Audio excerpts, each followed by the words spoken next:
Assalamualaikum warahmatullahi wabarakatuh. Perkenalkan, saya Ratna Aziz Prasetyo dari Departemen Sosiologi, Fakultas Ilmu Sosial dan Ilmu Politik Universitas Airlangga.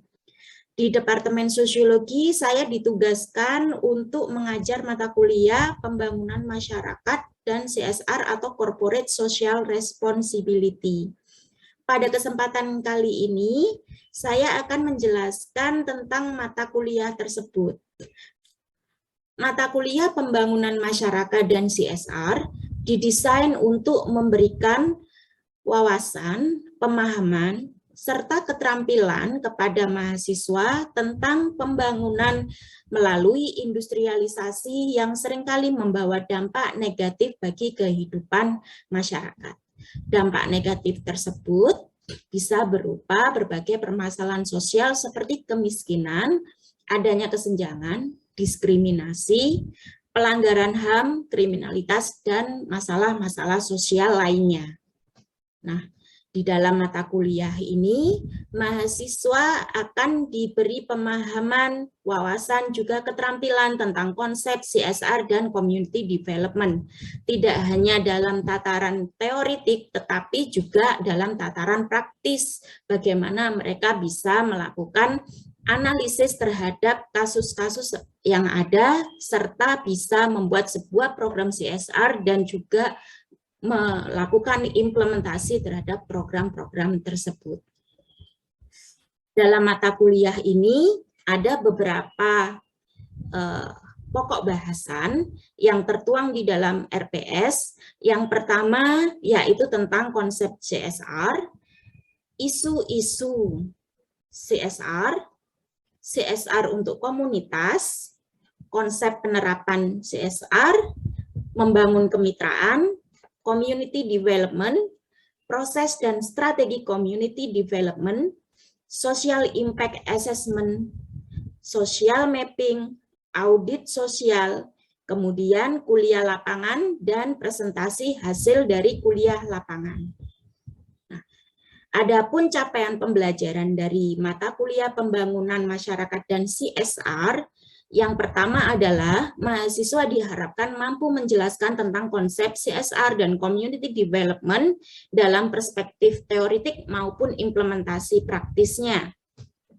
Yang kedua, diharapkan dengan belajar mata kuliah ini, mahasiswa mampu atau memiliki keterampilan untuk tidak hanya melakukan analisis secara teoritik dan praktik, tetapi membuat program-program CSR dan mengimplementasikan program tersebut. Adapun kontrak perkuliahan dalam mata kuliah ini, yaitu mata kuliah ini diampu oleh tim. Yang pertama yaitu PJMK, yang kedua adalah anggota, yaitu saya. Mata kuliah ini memiliki 16 kali pertemuan, di mana 2 pertemuan untuk UTS dan UAS, 11 kali pertemuan untuk kegiatan tatap muka, dan 3 pertemuan untuk kuliah lapangan dan presentasi hasil. Nah, mahasiswa diperbolehkan untuk tidak mengikuti perkuliahan sebanyak 30% dari total pertemuan yang ada. Kemudian, untuk sistem evaluasi dalam perkuliahan ini, yang pertama itu dengan cara UTS sebanyak 25% untuk komposisi nilainya, lalu UAS memiliki komposisi nilai sebanyak 40%, dan tugas ini memiliki komposisi nilai sebanyak 35%. Nah, adapun metode pembelajaran dalam perkuliahan ini, yang pertama yaitu dengan cara ceramah, diskusi, dan juga tanya jawab di kelas. Yang kedua adalah dengan cara kuliah lapangan, di mana setiap mahasiswa ini dibagi ke dalam kelompok-kelompok kecil. Mahasiswa diberikan tugas secara bersama-sama untuk melakukan kegiatan kunjungan industri. Tujuan dari kunjungan industri itu adalah untuk melihat bagaimana implementasi kegiatan CSR secara langsung oleh industri. Yang kedua, mahasiswa diberikan tugas untuk melakukan penelitian tentang isu-isu sosial yang ada terkait dengan dampak dari industrialisasi di wilayah ring 1 industri yang dikunjungi. Nah, hasil dari kunjungan industri dan juga penelitian kemudian dipresentasikan sebagai kegiatan presentasi hasil. Demikian penjelasan saya tentang mata kuliah pembangunan masyarakat dan CSR. Untuk selanjutnya, kita akan menyimak video proses pembelajaran berikut ini. Pada pertemuan kita pagi ini, kita akan membahas tentang CSR, ya, strategi dan taktik penerapannya. Nah, lingkup dari penerapan CSR ini, kalau kita ingat kembali ya, konsep CSR ini kan ada 3 ya, menurut Elkington yang dikenal dengan triple bottom line, yaitu di mana perusahaan itu tidak lagi berorientasi pada keuntungan semata, tetapi perusahaan juga selain berorientasi pada keuntungan, juga harus berorientasi pada lingkungan di sekitarnya, baik itu lingkungan fisik maupun sosial ya. Jadi ada lingkup lingkungan, environment, dan juga sosial. Sosial ini banyak ya, mencakup masyarakat dan juga kebudayaan. Menurut Prince of Wales International Business Forum ya, jadi dukungan SDM internal dan eksternal untuk peningkatan CSR itu ada beberapa hal yang bisa diterapkan oleh perusahaan. Yang pertama itu tentu saja membangun human capital ya. Jadi SDM-nya itu dibangun. Nah, pembangunan SDM ini tidak hanya SDM yang ada internal perusahaan. SDM internal perusahaan itu siapa? Ya karyawan, manajemen, semuanya ya yang ada di lingkup perusahaan. Tetapi juga masyarakat di sekitar perusahaan yang terdampak dengan aktivitas langsung dari kegiatan operasional perusahaan tersebut.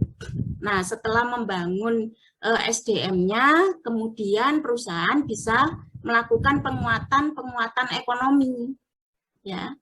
Nah, penguatan ekonomi ini banyak ya yang bisa dilakukan, tidak hanya menyangkut bagaimana pemberian gaji, insentif, dan lain-lain, tetapi kalau untuk masyarakat luas, bagaimana masyarakat ini nanti bisa berdaya, ya, melalui banyak kegiatan-kegiatan yang sifatnya itu peningkatan ekonomi. Lalu dukungan SDM ini juga bisa berupa ini ya, kohesi sosial atau interaksi sosial, hubungan sosial, bagaimana relasi sosial di masyarakat itu nantinya ini menjadi sebuah relasi yang harmonis, baik itu interaksi masyarakat dengan masyarakatnya atau masyarakat dengan perusahaan. Nah, untuk membangun kohesi sosial ini juga yang diperlukan apa? Tentu saja modal sosial ya. Nah, kalau kita sudah belajar tentang teori modal sosial, ini kan ada menurut Putnam ya, kalau kita mengacu pada teorinya Putnam, karena modal sosial sendiri juga ada banyak ya, ada teorinya Bourdieu, ada Robert Putnam, ada Fukuyama ya. Nah, salah satunya Robert Putnam ini yang dia mengatakan bahwa modal sosial di masyarakat atau social capital ini meliputi 3 aspek ya. Jadi ada aspek yang namanya nilai, jaringan, dan partisipasi. Maka dari itu dalam kegiatan CSR itu ya harus ada 3 itu supaya kegiatan itu bisa berhasil. Karena masyarakat itu memiliki kekuatan apabila modal sosialnya itu terjaga. Ya. Jadi berbeda ya dengan masyarakat yang misalnya individualis, gitu. Nanti akan berbeda dengan masyarakat yang masih menunjukkan ciri-ciri masyarakat yang guyup, ya. Jadi teman-teman kan juga belajar tipologi sosial ya. Tadi ada yang kuliah tentang tipologi sosial itu kan ada tipe-tipe masyarakat menurut beberapa teoritisi sosiologi. Jadi kalau menurut Durkheim ada masyarakat organis, ada masyarakat yang mekanis, gitu kan. Nah, itu nanti akan memiliki modal sosial yang berbeda dalam 2 tipe masyarakat yang berbeda tersebut. nilai-nilainya juga berbeda. Mungkin kalau dalam masyarakat yang mekanis, ya, ini masyarakatnya itu masih guyup, masih memiliki nilai-nilai gotong royong gitu ya. Jadi dalam model sosial itu ada nilai gitu kan. Nah, nilai itu ya seperti gotong royong tadi itu nilai ya yang dipelihara oleh masyarakat. Ya, yang nilai-nilai itu tadi yang kemudian menjadi akar ya dari kekuatan masyarakat itu bisa eksis atau tidak di tengah-tengah industrialisasi. Ya. Lalu ada juga tipe masyarakat yang lain, misal masyarakat yang masih tradisional atau rasional. Kalau kita menggunakan konsepnya Weber, ya. Nah, kemudian apabila kohesi sosial ini terjaga, maka masyarakat itu sebenarnya dapat dengan mudah untuk diberdayakan. Ya, karena apa? Karena ada nilai tadi, nilai yang kemudian itu menjadi tujuan bersama. Jadi kalau misalnya dalam sebuah masyarakat yang agamis gitu ya, mereka sangat memelihara nilai-nilai agamis. Ya, ini akan sangat mudah ketika mereka ini digerakkan untuk memberdayakan sesuatu, misal kelangsungan budaya, kelangsungan kultur ya, nilai-nilai yang agamis, karena masyarakatnya homogen, relatif homogen, gitu ya, memiliki satu visi dan misi yang sama. Ya, itulah nilai yang kemudian dipelihara. Lalu ada partisipasi. Jadi kalau masyarakatnya itu aktif gitu ya, aktif dalam setiap kegiatan gitu, juga partisipasi ini banyak ya. Jadi tidak hanya aktif dalam kegiatan saja, tetapi juga ada tipe-tipe masyarakat yang dia itu aktif terlibat baik dalam sebuah perencanaan kegiatan, ya kan, sampai pelaksanaan, evaluasi, bahkan dalam hal pengambilan keputusan. Ya. Jadi tidak hanya mereka itu disuruh ke sana gitu ya, tetapi nanti kita ketika menerapkan CSR itu partisipasi seperti apa sih yang diharapkan dari masyarakat ini gitu kan. Tentunya kita berharapnya kalau untuk sebuah kegiatan CSR yang berhasil ya harusnya ada partisipasi penuh aktif di mana CSR itu dari masyarakat, oleh masyarakat, dan untuk masyarakat. Jadi isu-isu tersebut itu ya masyarakat sendiri yang mengidentifikasi, kemudian mereka yang merencanakan bagaimana penyelesaiannya, implementasinya seperti apa gitu ya, evaluasinya bagaimana. Jadi memang juga di situ terdapat nilai-nilai kepemimpinan juga, nilai-nilai keorganisasian ya. Jadi memang melatih masyarakat ya. Lalu kemudian dengan adanya dukungan SDM baik internal dan eksternal ini juga bisa mendorong good corporate governance. Jadi pengelolaan corporate yang bagus ya, dengan adanya SDM internal dan eksternal yang saling mendukung. Nah, kalau misalkan bisa Anda bayangkan kalau hubungan antara perusahaan dengan masyarakat ini tidak baik, pasti setiap hari akan ada konflik, dan saya rasa konflik ini juga kalau dalam perspektif fungsionalisme ya, konflik itu justru akan menghambat ya, akan menghambat kinerja perusahaan.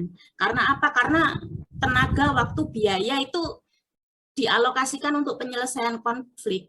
Beda ketika hubungan itu relatif harmonis. Ini menurut pandangan fungsionalisme ya. Karena nanti akan berbeda dengan pandangan konflik atau perspektif konflik. Kalau perspektif konflik memang selalu melihat bahwa perubahan atau masyarakat itu memang selalu menuju ke arah konflik, kan?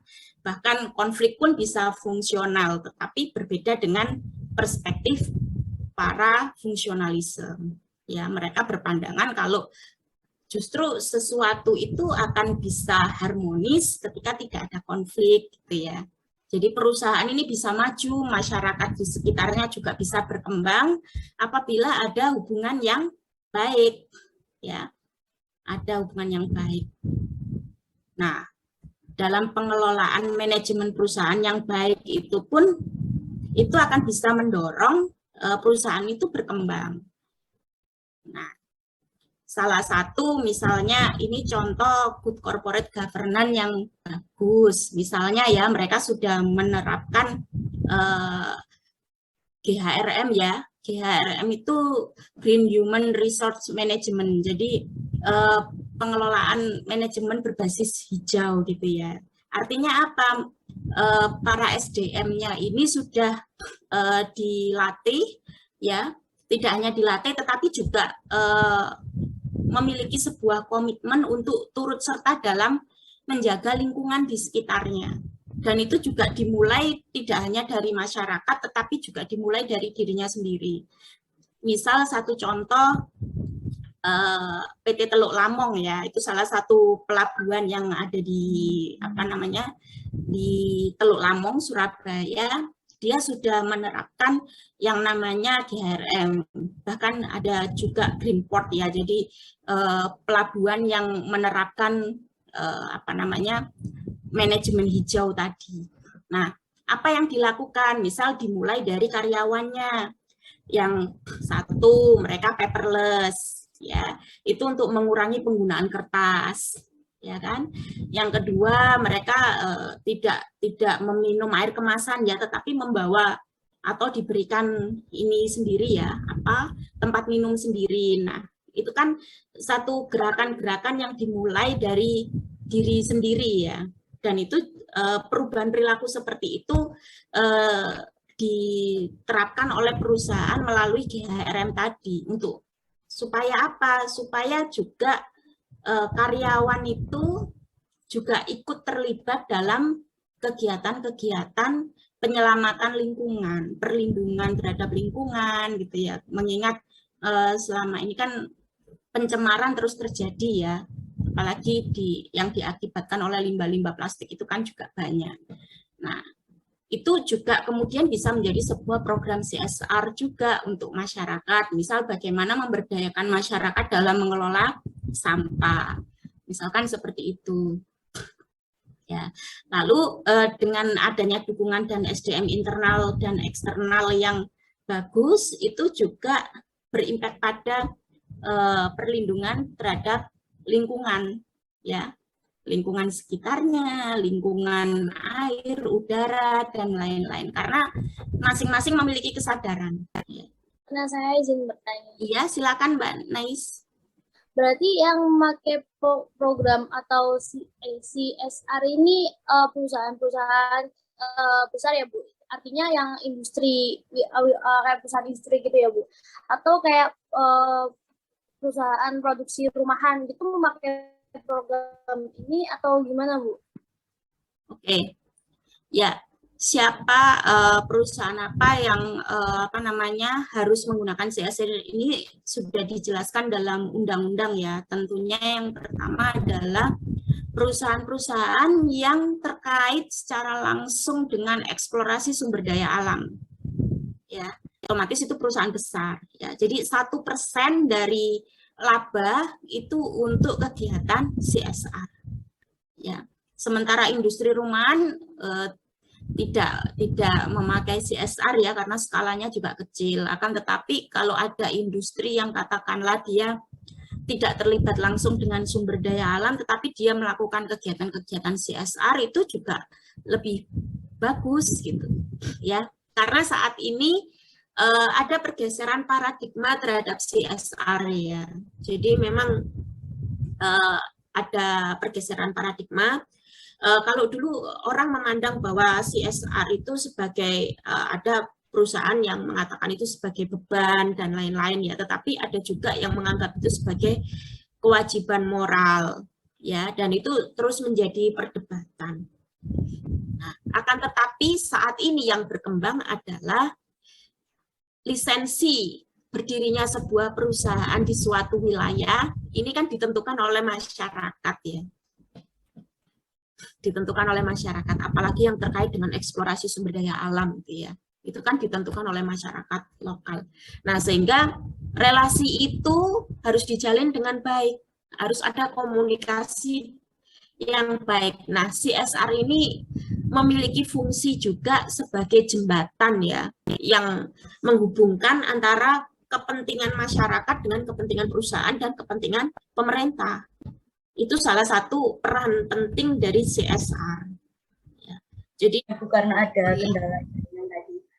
Terima kasih untuk kesempatannya, Bu Ratna. Menarik sekali ya materinya tentang CSR atau Corporate Social Responsibility atau tanggung jawab perusahaan. Dalam hal ini saya memiliki dua pertanyaanku. Yang pertama berkaitan dengan CSR yang bersifat internal dan juga CSR yang dalam aspek eksternal. Untuk pertanyaan pertama saya terkait dengan CSR eksternal, di mana salah satu indikator keberhasilan dari CSR itu kan adanya sinergitas antara pihak yang memfasilitasi atau fasilitator dengan masyarakat kan, seperti itu. Karena kebijakan ataupun output yang nantinya dihasilkan itu pastinya kan memerlukan aspirasi dari bawah atau yang sifatnya itu bottom up gitu kan.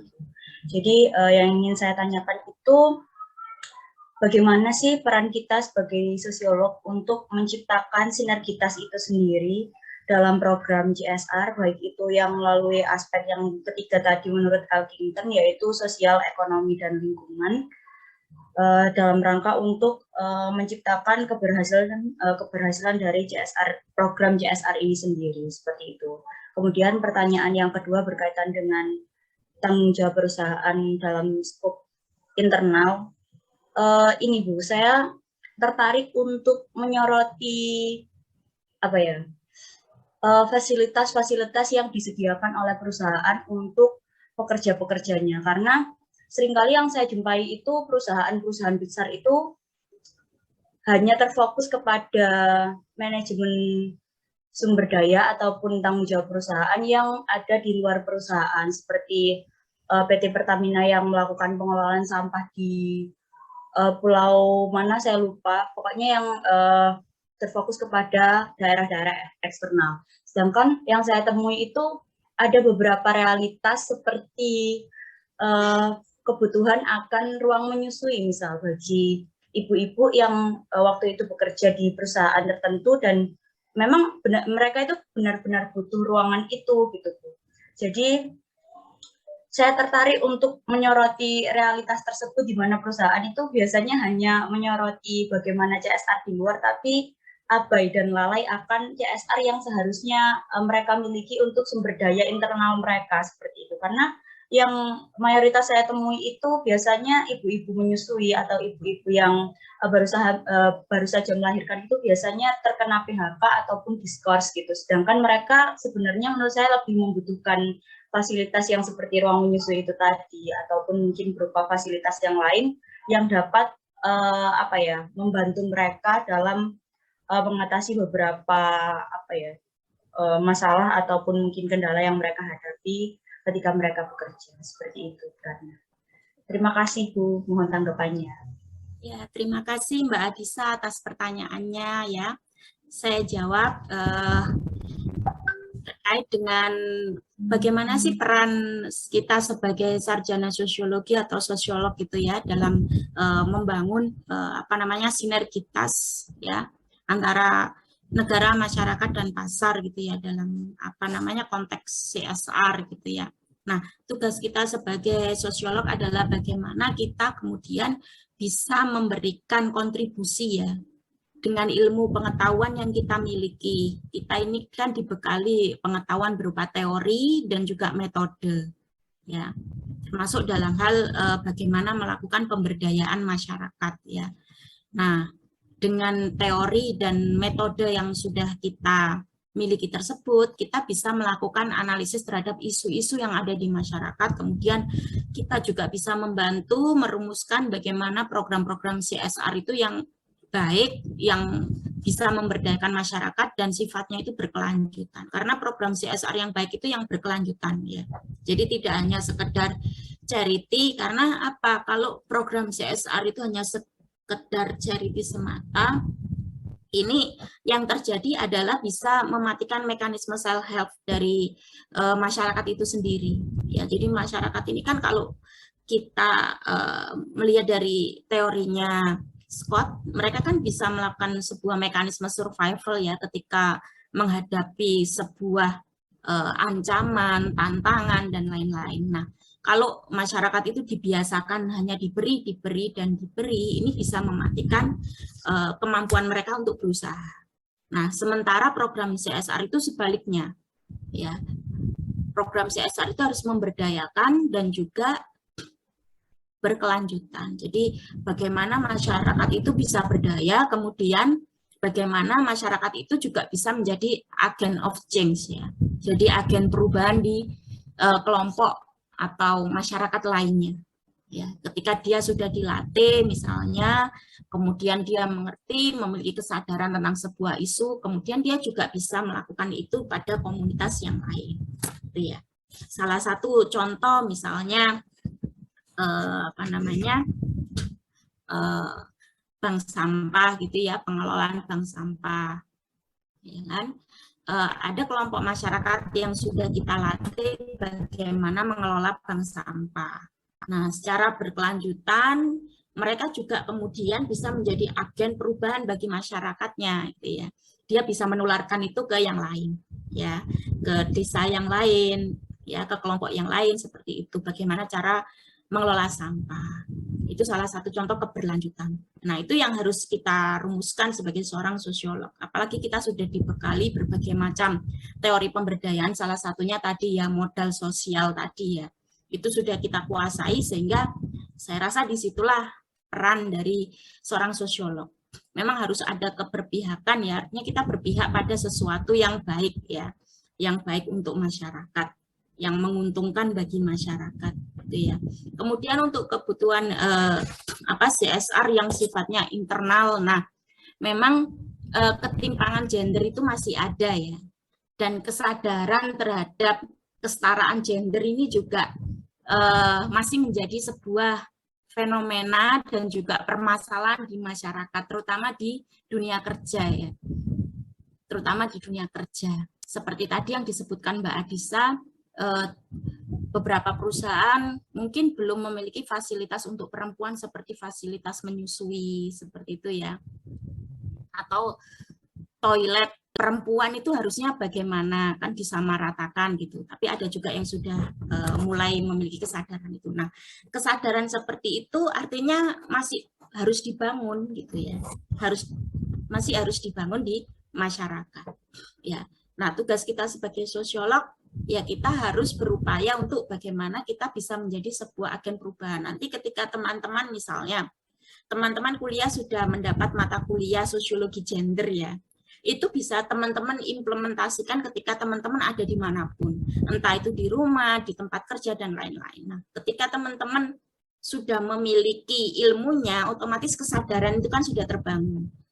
Ya, teman-teman bisa menjadi agen perubahan bagi lingkungan sekitarnya, ya. Itu.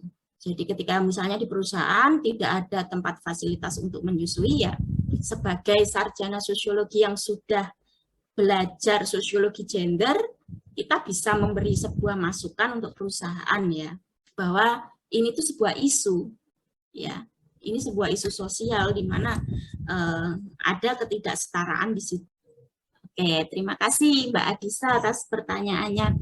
Oke ya, karena waktu kita sudah habis, saya akhiri pertemuan kita pada minggu ini. Saya mengucapkan terima kasih banyak atas partisipasi teman-teman. Dan sebelum kita berpisah, kita berdoa terlebih dahulu ya, menurut agama dan kepercayaan masing-masing. Berdoa mulai.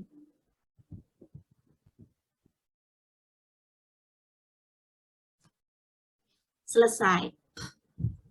Terima kasih teman-teman, semoga sehat selalu ya. Terima kasih, Rana.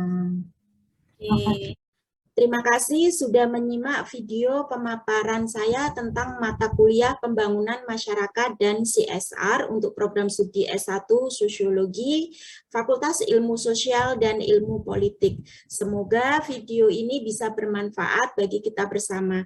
Terima kasih. Assalamualaikum warahmatullahi wabarakatuh.